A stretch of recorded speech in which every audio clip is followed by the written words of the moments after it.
प्रिय विद्यार्थियों, नमस्कार। आज हम हिंदी साहित्य में काव्य शास्त्र में छंद संप्रदाय को पढ़ेंगे। छंद क्या होता है, इसका क्या महत्व है और इसके विभिन्न भेद तथा छंदों के नियम हम जानेंगे। सबसे पहले हम बात करते हैं कि छंद क्या है।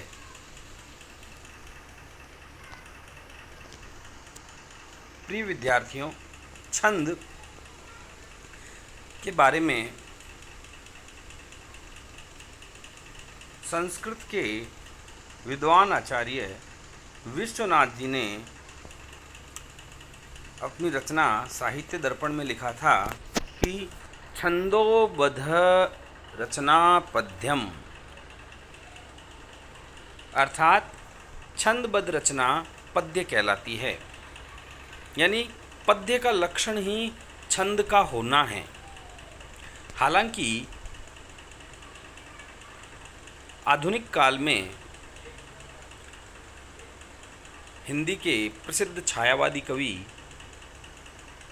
सूर्यकांत त्रिपाठी निराला ने सन 1916 में जूही की कली नामक कविता लिखकर इस पूर्वाग्रह को समाप्त किया कि छंदबद्ध रचना ही पद्य होती है। उन्होंने मुक्त छंद में रचना लिखी थी, जूही की कली। लेकिन छंद प्रारंभ से ही काव्यशास्त्र में छंदों का अपना महत्व रहा है।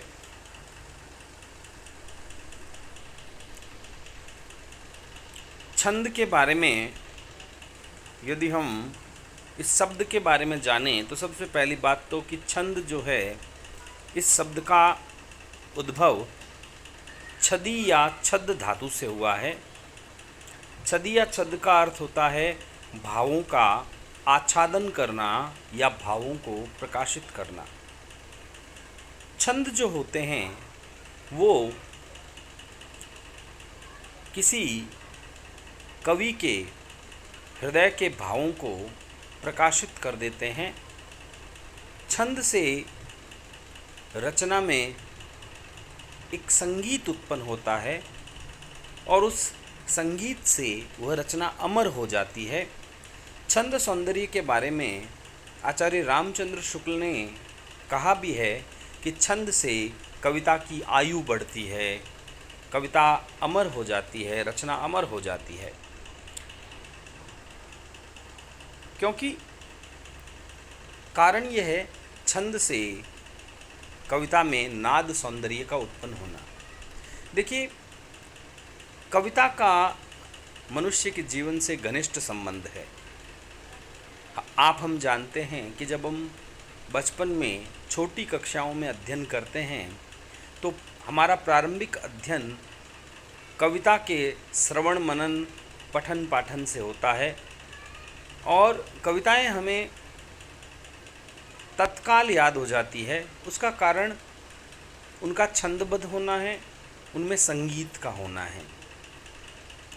आप और मैं ऐसी बहुत सी कविताएं होगी जो हमने बचपन में सीखी है और हमें आज भी वो कंठस्थ है। तो छंद से जो सौंदर्य उत्पन्न होता है वो संगीत का सौंदर्य है, ध्वनि सौंदर्य है, नाद सौंदर्य है। और नाद सौंदर्य से निश्चित रूप से रचना अमर होती है, रचना की आयु बढ़ जाती है। गद्य और पद्य में अंतर ही यही है। गद्य छंद विहीन होता है, इसलिए उसको हूबहू याद नहीं रखा जा सकता, जबकि कविता में छंद का सौंदर्य होता है। यदि छंदबद्ध कविता है तो उसमें यति गति तुक मात्रा वर्ण सबका पालन किया जाता है। और यदि कविता मुक्त छंद की है तो उसमें लय तो अवश्य होती है और लय कविता का प्राण तत्व है। सबसे पहले हम छंद की परिभाषा पढ़ें, उससे पहले मैं आपको बताना चाहूँगा कि छंद शब्द का प्रथम उल्लेख ऋग्वेद में हुआ। ऋग्वेद में छंद के बारे में ये कहा गया कि छंद जो है वो वेदों का पैर माना जाता है। छंद पादो तू वेदस्य, अर्थात छंद जो है वेद के चरण हैं। वेद के 6 अंग माने गए हैं, उनमें छंद को वेदों के पैर माना गया है। छंद शास्त्र के प्रवर्तक महर्षि पिंगल माने जाते हैं, इसलिए छंद शास्त्र पिंगल शास्त्र भी कहलाता है। महर्षि पिंगल की रचना छंदः सूत्र बहुत ही प्रसिद्ध रचना है। अब हम आगे बात करते हैं कि छंद कहते किसे हैं, छंद की परिभाषा क्या है। देखिए, छंद की यदि हम सैद्धांतिक परिभाषा की बात करें तो वह यह है कि जिस रचना में वर्ण, मात्रा, यति, गति, तुक, दल, गण इत्यादि का ध्यान रखा जाता है तो वह रचना छंद कहलाती है। वर्ण, मात्रा, यति, गति, तुक, दल, गण, ये जो शब्द हैं, इन शब्दों के बारे में हमें जानना होगा। इन सब शब्दों के बारे में हम जब जानेंगे तभी हम छंद के भेद और उनके नियमों को समझ पाएंगे। सबसे पहले हम इन तकनीकी शब्दों को जानते हैं। सबसे पहला जो शब्द है वो है वर्ण। वर्ण क्या है? देखिए, जो हम बोलते हैं वो ध्वनियाँ होती है और जब हम उसको लिख देते हैं तो वो वर्ण हो जाता है। यदि मैं कोई ध्वनि उच्चारित करूं जैसे अ, है ना, जिसको हम बचपन में जब हम वर्णमाला पढ़ते हैं तो पढ़ते हैं अ से अनार, और उस अ को जब मैं कॉपी में या बोर्ड पर लिख देता हूँ तो वह वर्ण बन जाता है। अर्थात जो ध्वनि का मौखिक रूप है वो वर्ण है, वो ध्वनि है, और उसका जो लिखित रूप है वो वर्ण है। हिंदी वर्णमाला में वर्णों की संख्या, मूल वर्णों की संख्या 44 मानी गई है, जिसमें 11 स्वर और 33 व्यंजन हैं। वर्ण के पश्चात हम बात करते हैं मात्रा की। मात्रा क्या है? मात्रा किसे कहते हैं? जैसा कि छंद की परिभाषा में हमने जाना कि जिस रचना में वर्ण, मात्रा, यति, गति, तुक, दल, गण इत्यादि का ध्यान रखा जाता है उसे छंद कहते हैं। तो सबसे पहले हम बात करते हैं मात्रा की। हमने पहले जाना वर्ण क्या है। ध्वनि का लिखित रूप वर्ण है। वर्ण 2 प्रकार के होते हैं, स्वर और व्यंजन। स्वर 11 होते हैं, व्यंजन 33 होते हैं। अब हम बात करते हैं मात्रा की। देखिए, मात्रा है क्या? हम बचपन में हमने सीखा है कि भाई आ की मात्रा होती है, छोटी की मात्रा होती है, बड़ी की मात्रा होती है। ये जो मात्राएं ये है क्या? मात्राएं वास्तव में स्वरों के उच्चारण में लगने वाला समय होता है। स्वरों के उच्चारण में लगने वाले समय को ही मात्रा कहते हैं। जैसे हिंदी वर्णमाला में 4 स्वर ऐसे हैं जो लघु माने जाते हैं, छोटे माने जाते हैं, ह्रस्व माने जाते हैं। ये हैं अ, ई, उ, री। अ, ई, उ और री, इन 4 स्वरों की मात्रा 1 मानी जाती है और इनके ऊपर 1 अंकित किया जाता है। इसके अतिरिक्त जो 7 स्वर शेष हैं ये गुरु स्वर माने गए हैं। गुरु स्वर हैं आ, ई, उ, ए, ऐ, ओ, औ। ये जो 7 स्वर हैं ये गुरु माने गए हैं, दीर्घ माने गए हैं। इनकी 2 मात्राएं मानी जाती है और 2 मात्रा के लिए ये एक एस की भांति एक चिह्न है जो कि मात्रा के ऊपर प्रयुक्त किया जाता है। अब कुछ ऐसे नियम हैं जो हमें जानना जरूरी है। हालांकि मूलतः नियम तो हमें ये समझ में आ गया कि 4 स्वर लघु हैं और उनकी मात्रा 1 मानी जाती है, और 7 स्वर गुरु हैं जिनकी मात्रा 2 मानी जाती है। लेकिन कुछ ऐसे नियम हैं जिसके कारण काव्य शास्त्र में मात्रा निर्धारण करते समय लघु स्वर की मात्रा भी गुरु बन जाती है। तो लघु जो स्वर है या वर्ण है वो गुरु कैसे बनेगा, उसके लिए सबसे पहला नियम हमें ये ध्यान में रखना है कि जब किसी लघु वर्ण के आगे संयुक्ताक्षर जैसे छ क्षत्रिय, त्र त्रिशूल, ज्ञ, जान, ज्ञानी बाबा जैसे वर्ण हो, संयुक्ताक्षर हो, या किसी लघु के आगे कोई आधा अक्षर हो हल, तो वहाँ उस लघु वर्ण की मात्रा दीर्घ मानी जाती है। तो जैसे आपको दिख रहा होगा एक शब्द लिखा हुआ है सत्य।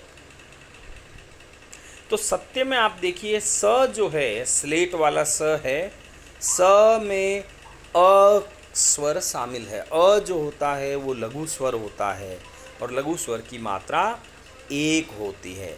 लेकिन चूंकि सत्य में स वर्ण के आगे आधा त है और जब किसी लघु के आगे आधा अक्षर होता है तो लघु की मात्रा नियमानुसार दीर्घ या गुरु हो जाती है। इसलिए सत्य जो है इसमें स की मात्रा गुरु मानी गई है। और सत्य में त आधा है, आधे की कोई मात्रा नहीं होती। य में अ स्वर शामिल है, अ लघु होता है, इसलिए 1 मात्रा मानी गई है। अब सत्य जो शब्द है इसमें कुल मात्राओं की संख्या हो गई 3। जैसे एक शब्द सत्य के जस्ट आगे लिखा हुआ है, देखिए कक्ष। तो कक्ष में हम देखें तो पहला वर्ण क है और क में लघु स्वर अ शामिल है। लघु स्वर अ की मात्रा 1 होती है, लेकिन क के आगे छ क्षत्रिय है जो संयुक्ताक्षर माना जाता है, संयुक्त व्यंजन है, और छ क्षत्रिय के कारण जो क लघु वर्ण है इसकी मात्रा गुरु मानी जाएगी। तो अभी हमने एक नियम तो ये पढ़ा है कि जब लघु वर्ण के आगे संयुक्ताक्षर या आधा वर्ण हो तो लघु गुरु हो जाएगा। इसके अतिरिक्त एक नियम यह भी है कि यदि लघु वर्ण के आगे हलंत हो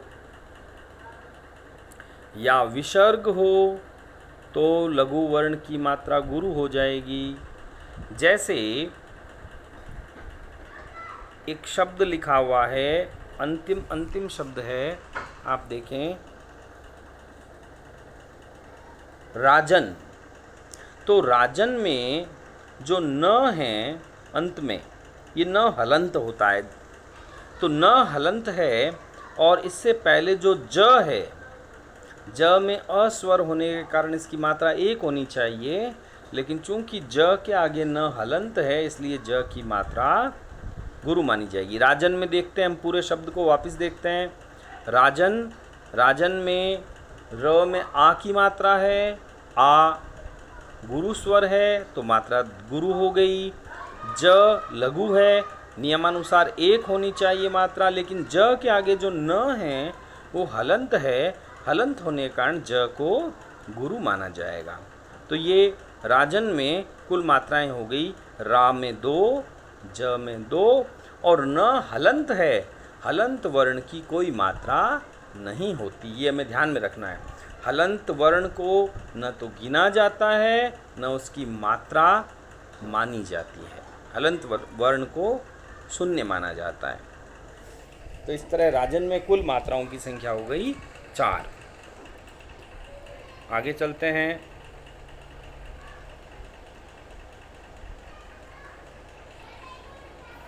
आगे देखिए, कुछ शब्द और मैंने आपके अभ्यास के लिए लिख रखे हैं। एक शब्द सबसे ऊपर जो लिखा हुआ है राजन के बाद में, देखिए दुख लिखा हुआ है, दुख। तो दुख में दू जो है उसके आगे विसर्ग लगा हुआ है, और दू में छोटे ऊ की मात्रा है। छोटा ऊ जो होता है, हमने पढ़ा है अ, ई, ऊ और री, ये 4 लघु स्वर हैं। तो छोटे ऊ में एक मात्रा होनी चाहिए, लेकिन चूंकि छोटे ऊ के पास में विसर्ग है, इसलिए दुख में दू की मात्रा 1 न होकर 2 मानी जाएगी। इसी तरीके से बहुत सारे शब्द हैं जिनकी मात्राओं का निर्धारण आप गृह कार्य में करेंगे, जैसे अन्यमनस्क, स्वास्थ्य, स्वावलंबन, ना, कर्पूर, प्रत्येक, प्रकृति, ज्योत्सना, पवित्र, भ्रष्टाचार, प्रत्यक्ष, प्रवृत्ति, महल, इन शब्द, महत्व, इन सब शब्दों की मात्राओं का निर्धारण आप स्वयं करेंगे।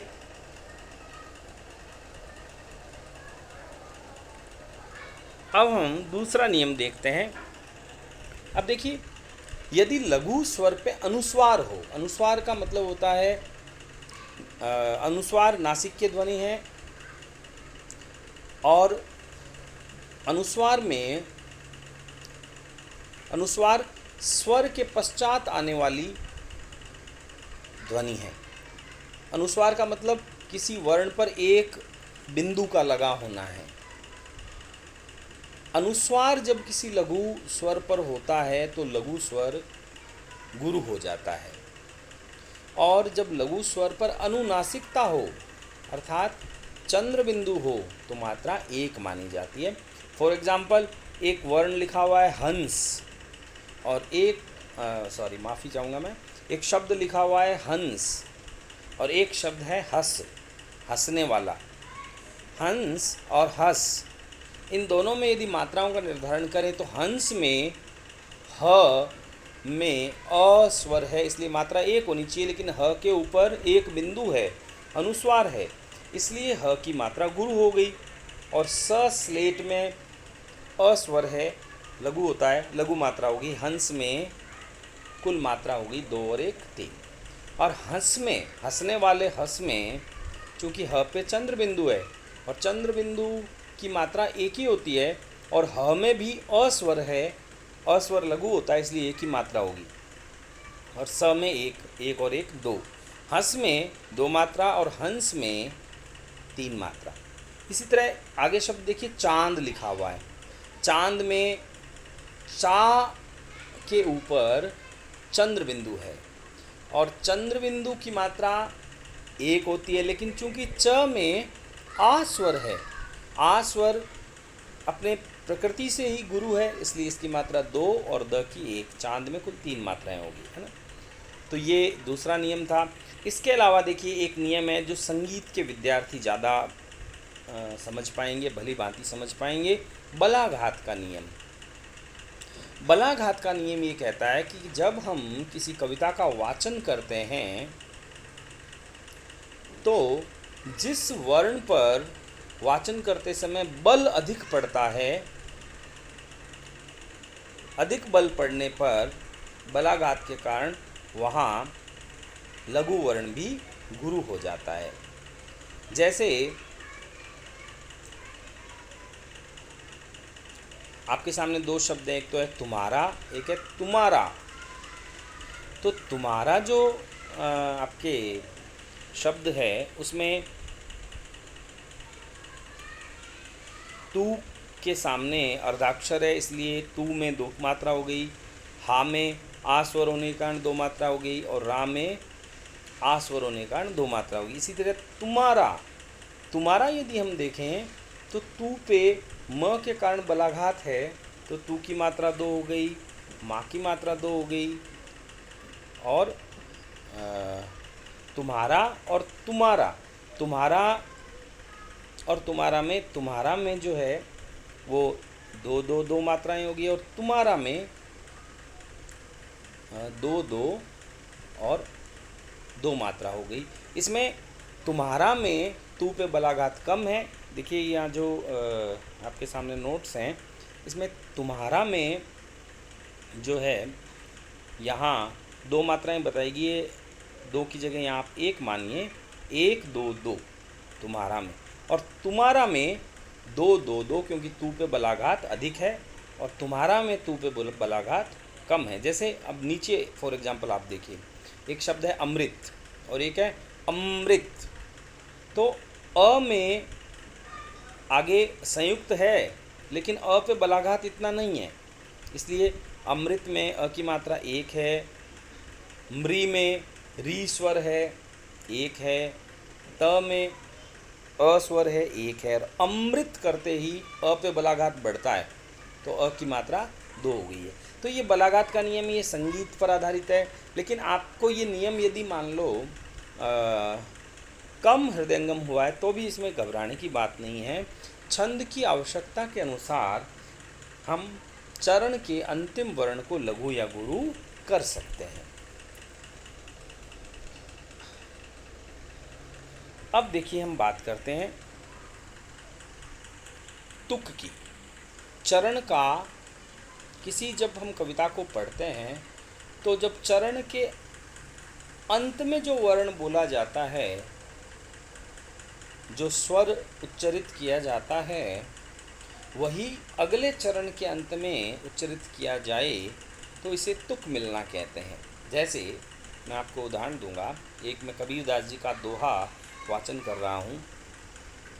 बड़ा भया तो क्या भया, जैसे पेड़ खजूर, पंथी को छाया नहीं, फल लागे अति दूर कबीरा, फल लागे अति दूर।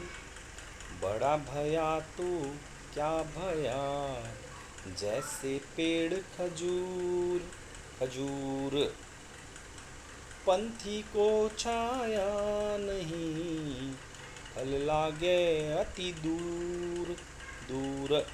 तो खजूर और दूर ये जो मिलना है ये तुक मिलना कहलाता है। गति क्या है? गति का अर्थ होता है यति, सॉरी माफ़ी चाहूँगा, यति। यति क्या है? यति का मतलब होता है विराम, रुकना। जब हम छंद का वाचन करते हैं तो जहाँ रुकते हैं वह यति कहलाता है। किसी भी छंद का जब हम वाचन करें जहाँ हम रुक जाते हैं तो वह यति कहलाती है। जैसे संसार की समरस्थली में धीरता धारण करो, संसार की समरस्थली में धीरता धारण करो। तो जैसे मैंने ये एक पंक्ति पढ़ी, यहाँ पर मैं पहली पंक्ति में मैं पर रुका, संसार की समरस्थली में, यहाँ पर यति है। यति का मतलब होता है छंद का वाचन करते समय जहाँ रुका जाता है, जहाँ विराम लिया जाता है, वो यति कहलाती है। गति का अर्थ है लय। लय ये कविता का प्राण तत्व माना गया है, और छंदों के उच्चारण के समय जो आरोह अवरोह होता है, जो उतार चढ़ाव आता है, वह लय कहलाती है। और देखिए, चूँकि अब हिंदी साहित्य में मुक्त छंद में उन्मुक्त होकर कविताएं लिखी जाती है और मुक्त छंद को महत्व मिल चुका है निराला जी के पश्चात। आधुनिक काल में तो अधिकांश साहित्य मुक्त छंद का है। तो मुक्त छंद में हम मात्रा, वर्ण, इनका ध्यान चाहे रखें चाहे न रखें, लेकिन कविता का प्राण तत्व है उसकी लय, उसकी गति, उसका आरोह अवरोह, और यही जो है कविता को हृदयंगम करने में सहायक होता है, यही कविता को प्राण प्रदान करता है। दल क्या है? अब हम दल शब्द की बात करें तो देखिए, एक पंक्ति में यदि एक से अधिक चरण हो तो वो दल कहलाते हैं। मूलतः किसी भी छंद के 4 पैर होते हैं, 4 चरण होते हैं, लेकिन दोहा और सोरठा जैसे अर्ध सममात्रिक छंद के 4 चरण 2 पंक्तियों में लिख दिए जाते हैं। जैसे दोहे की बात करें तो दोहे में विषम चरणों में 13 और सम चरणों में 11 मात्राएं होती है।